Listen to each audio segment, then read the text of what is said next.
Welcome to Adulting 101, Imagine Your Money Smart Future.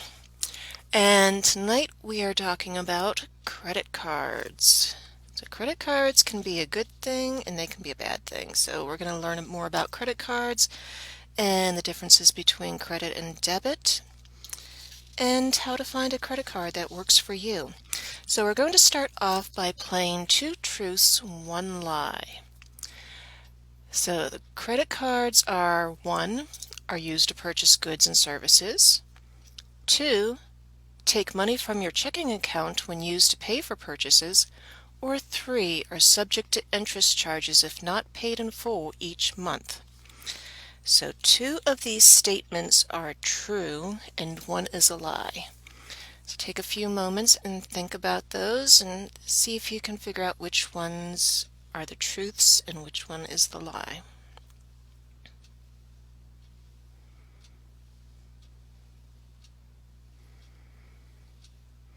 Okay, so credit cards are used for purchases, so we know that one is true. Do credit cards take money out of your checking account when you make your purchases? No, credit cards do not take money directly out of your checking account at the time of purchase. That would be a debit card. Credit cards allow you to make a purchase and then pay for it later. And 3, are credit cards subject to interest charges if not paid in full each month? Yes, they are. So if you don't pay your credit card off every month, you will be charged interest on that card. Okay, so credit versus debit. What is the difference between credit cards and debit cards? And we have this chart here. And you can see that debit cards, as I said in the previous slide, when you use your debit card, that money comes directly out of your checking account or your savings account that the card is attached to. So that money has to be there and you'll be taking it out right now. Credit cards let you buy now and then pay later. Interest charges, there are no charges on when you use a debit card, and charges will apply on credit cards if you carry a balance or if your card offers no grace period on your and you incur interest charges. Fees, there may be certain transaction fees for an ATM if you use an ATM outside of your bank's outside of your bank that doesn't belong to your bank.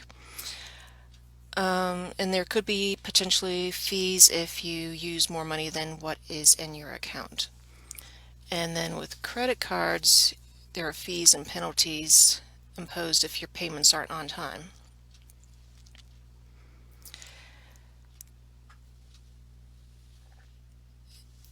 So credit versus debit. Which is this, a credit or a debit card? Which card requires you to have enough money at the time you pay for something? And I've said that a couple times already. That is the debit card. Which card's balance can increase and accrue charges if you do not pay the entire amount each month? And I've mentioned that a couple times already too. That is a credit card. Which card or cards may have fees associated with them?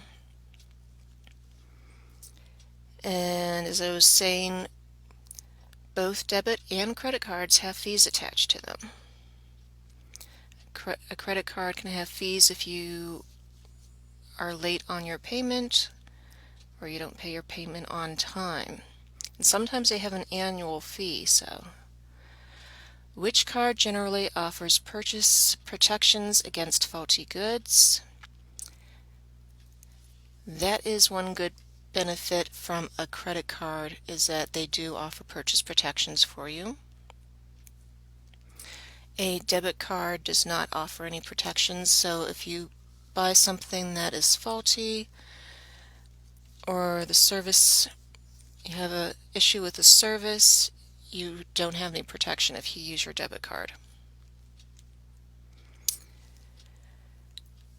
And finally, which card allows you to pay for unexpected emergencies when you do not have enough money? Okay, and as we said, with a debit card, you have to have that money in your account, and that money comes out of your account right then and there. So you have to make sure you have enough money in that account.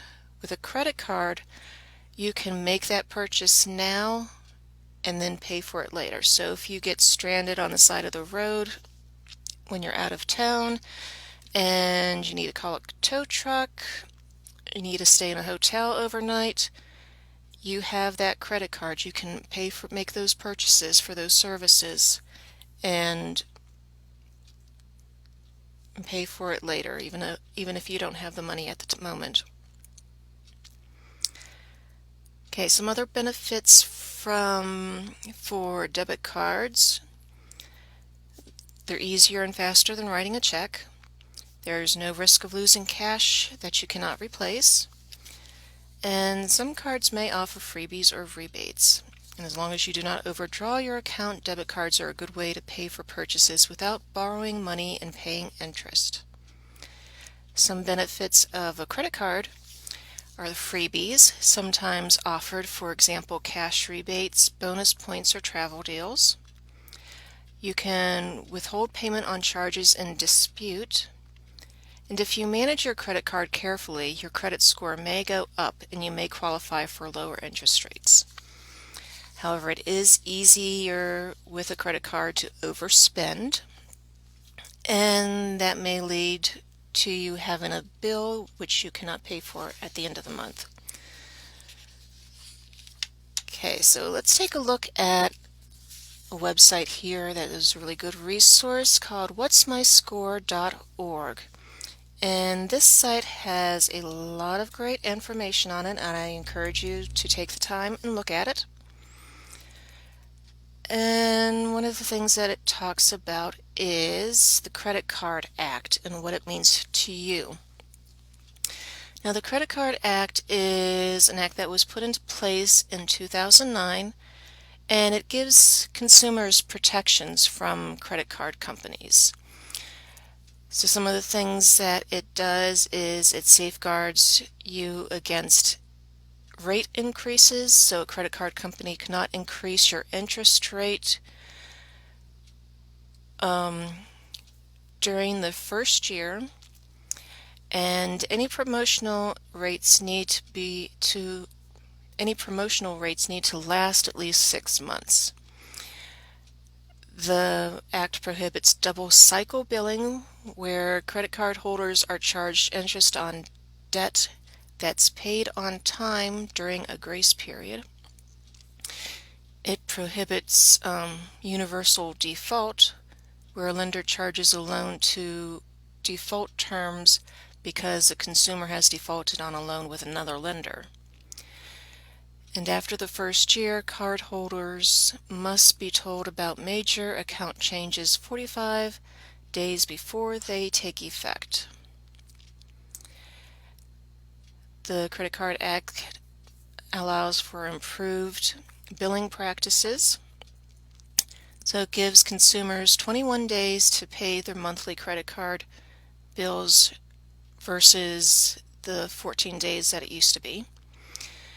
Payment due dates must be the same day of each month, and consumers need to be allowed 3 weeks between the time a bill is mailed and when it's due. And credit card statements need to be in a specific font so that they are easily read. Fee restrictions, they can't be charged a fee based on the way that they choose to pay off their credit card bill.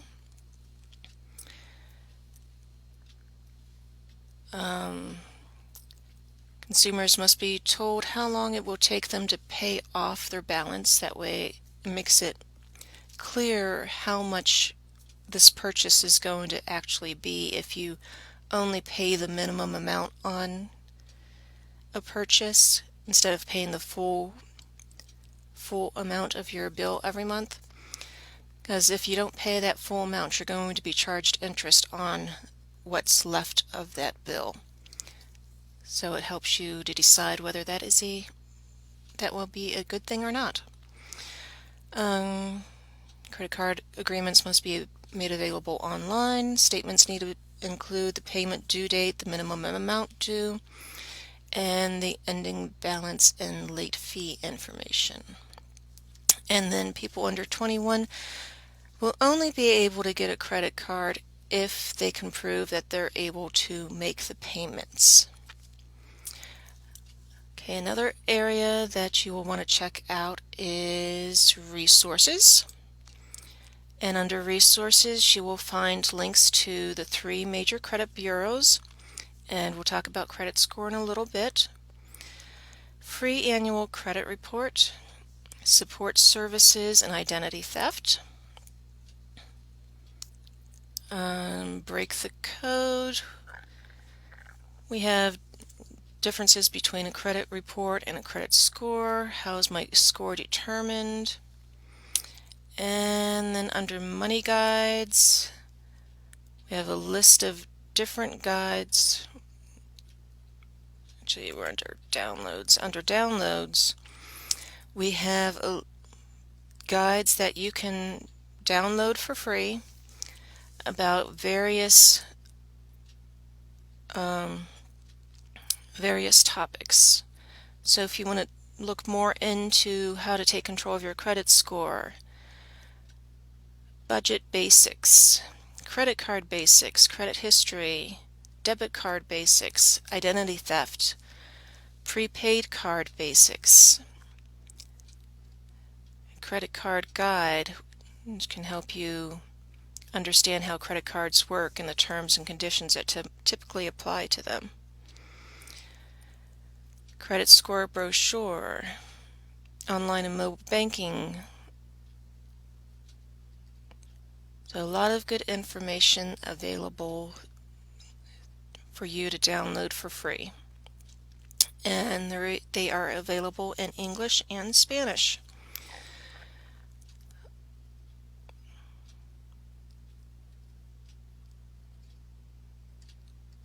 And let's see. It does have information about identity theft, and identity theft would be a good thing not to make you scared about having your identity stolen, but to make you aware of things that you can do to help protect you from having your identity stolen.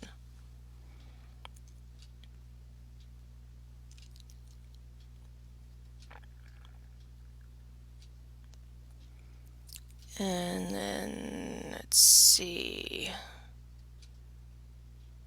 Let's go to the money guides.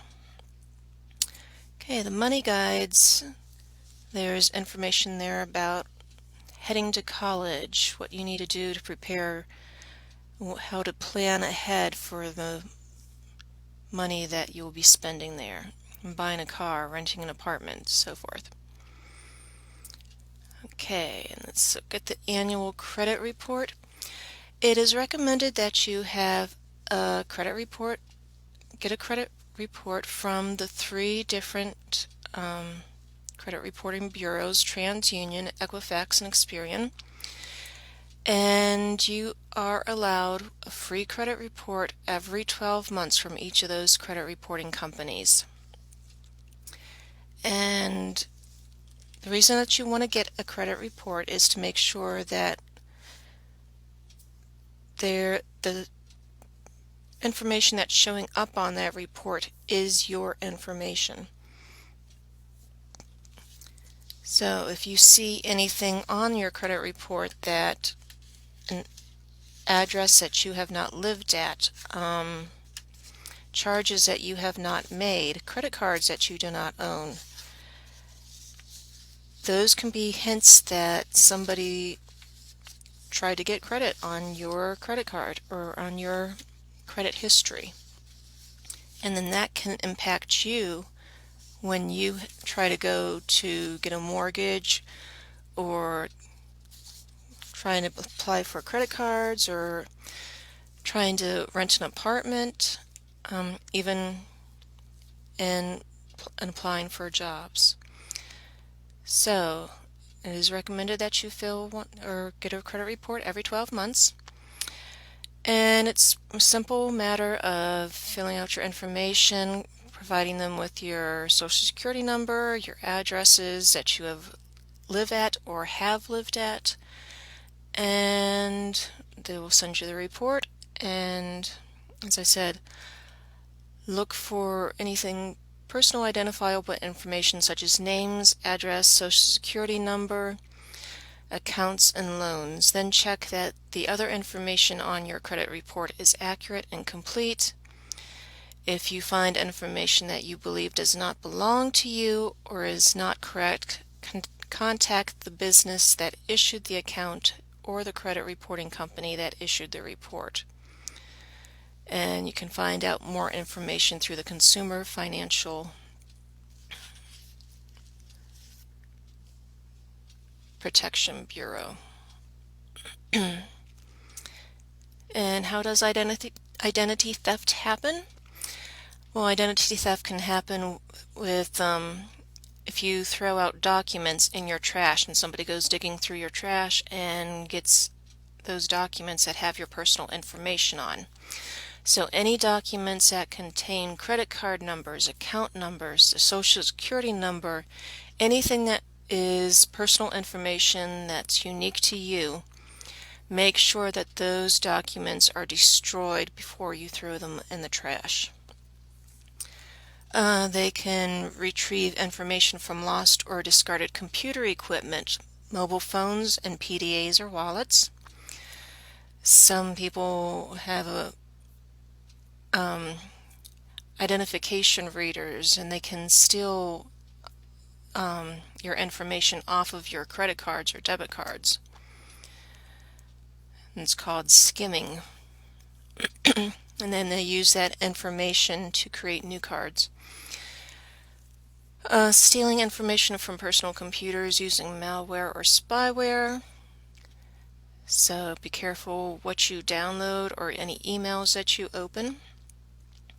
Hacking into computer networks and databases to steal large amounts of personal information, or organizations that store large amounts of valuable information, and acting as a trusted organization to obtain personal information and or financial information through the mail, telephone, text messaging, and email. Some warning signs are bills that do not arrive as expected, unexpected credit cards or account statements, denials of credit that you do not apply for, calls or letters about purchases you did not make, charges on your financial statements that you don't recognize, or incorrect information on your credit reports, accounts, or addresses you don't recognize, or information that is inaccurate. So how can you protect yourself from identity theft?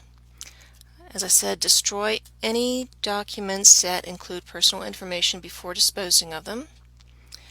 Make sure your computer and other devices are password protected and use antivirus software.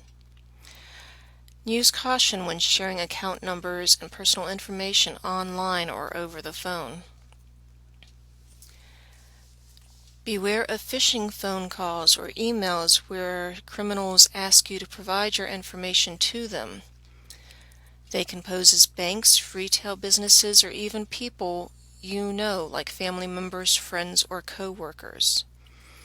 And if you get an email that asks you to respond to this email to update your account, don't click on the links within that email. Go directly to the website of the business that you have the account with and check your account information there, because some people will use what looks to be a credible business, and they're just posing as that business to try to get your information. Okay, and finally, read the fine print. So when it comes to applying for a credit card, you're going to want to know the details. So how do you go about choosing a credit card? Okay, you need to look at the annual percentage rate, and that is the rate of interest that the credit card will charge you if you do not pay your bill in full every month.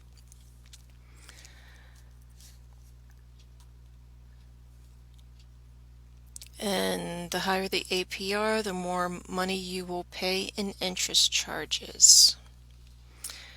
Free period, also known as a grace period, during which time you may have finance charges and interest waived. So the bill may be due on one date, but you have like a couple days in order to get your payment in before they start charging you interest or fees. Take a look at annual fees. Depending on the card and the issuer, some cards do have annual fees that you have to pay, and those can range from $25 to $50. So when you're looking at credit cards, that's one of the things you need to check. Transaction fees and other charges. So your card may include things such as cash advances, late payments, or exceeding your credit limit, and you need to be aware of what those fees are. And how do they go about calculating the balance that is on your credit card for the month? So say you paid part of your credit card balance and you still have like half the amount left that you have to pay on. Now, if you make another payment before the end of that month, how are they going to calculate how much interest to charge you? And most financial institutions use an average daily balance, where they'll take the balance that you have on your account every day during that month and then figure out what the average was and then charge you the interest on the average. So it is helpful if you are able to pay down a little bit more of your bill before the end of the month.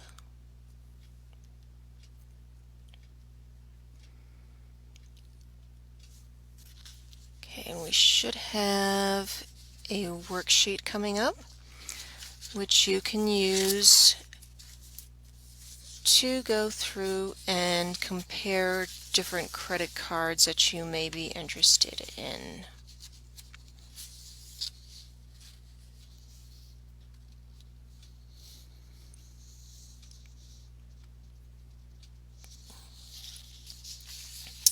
And this is just a recap of what to look at when you're comparing your credit cards. Look at the annual percentage rate, the penalty APR, any fees, the grace period, the credit limit, that's the limit that the maximum amount that you can put on your credit card. Consumer protection laws, credit card solicitations, and debt limit ratio. I will say, just because you have a high credit limit does not mean you have to spend that much every month. It is not a challenge. Okay, so let's take a look at these worksheets, and you see here a worksheet that you can use to compare the various credit cards that are available, and take the time and go ahead and do this for yourself. Put the name of the credit card up at the top. Then look at each credit card type that you are interested in and look at what the APR is. Is there an introductory APR? What is the rate for purchases, rate for cash advances, the penalty APR? So answer all those questions and fill in the box, and do that for each of the 3 different credit cards that you're looking at. Okay, what are the fees? Is there an annual fee, late fees, over the limit fees, cash advance fees, any other fees? What's the grace period? Are there any benefits? For example, reward points, rebates, frequent flyer miles, and just any other information that you might be able to find out about the credit card, such as customer service hours, online access, or access to a real person that you're able to talk to. And then take a look at the various cards, compare them, and see which one looks the best. And credit card trap. So taking on credit card can be full of challenges. From managing your balance to understanding APRs, use what you have learned in this lesson to write 5 tips on how to avoid credit card traps. And let me see if